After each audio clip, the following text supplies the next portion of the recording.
ఈ నెల 10న ఫ్యూచర్ సిటీలో సీఎం రేవంత్ రెడ్డి పర్యటించనున్నారు. పలు అభివృద్ధి పనులకు శంకుస్థాపన ప్రారంభోత్సవం చేయనున్నారు. ఈ క్రమంలో కాంగ్రెస్ నేత కిచ్చన్న గారి లక్ష్మారెడ్డితో పాటు తీగల కృష్ణారెడ్డి పర్యటించారు.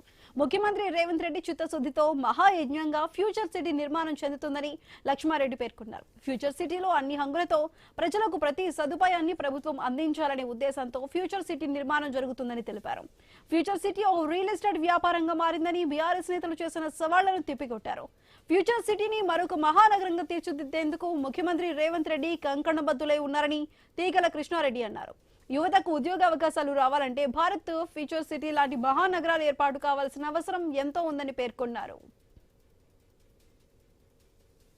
సరసమైన ధరలకు విత్ ఆల్ ఫెసిలిటీస్ ప్రపంచంలో అన్ని రంగాల వాళ్ళకి ఇక్కడ భూమి ఇస్తామంటున్నాం. కనుక ఇది రియల్ ఎస్టేట్ సంపాదన కొరకు కాదు. వాళ్లకు వీడికి రావాలంటే వాడికి తక్కువ ఖర్చులో వాళ్ళ బిజినెస్ చేసుకోవడానికి వీలు ఉండాలి. మేము 100 కోట్లు 200 కోట్ల లాగా ఇదంతా అమ్మితే ఇక్కడికి ఒక్కడు కూడా రాడు. మనం అనుకుంటున్న ఆలోచనలు ఏవి కూడా జరగవు. కనుక మేము రియల్ ఎస్టేట్ చేయాలనే ఆలోచన మా ప్రభుత్వానికి కానీ మాకు కానీ ఎవరికి కూడా లేదు. అన్ని రకాల టెక్నాలజీ, లేటెస్ట్ టెక్నాలజీతో వచ్చే చదువు మరియు హాస్పిటల్స్ ఇక్కడికి రానున్నాయి, వస్తున్నాయి. తొందర లోపల మీరు ఫౌండేషన్ కూడా చూస్తారని కూడా ఈ సందర్భంగా నేను తెలుసు.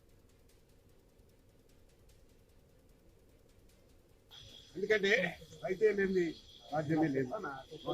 నిజంగా చెప్పాలంటే ఇక్కడంతా కూడా జొన్న, మొక్కజొన్న, ఆముదాలు అవన్నీ వేస్తున్నారు.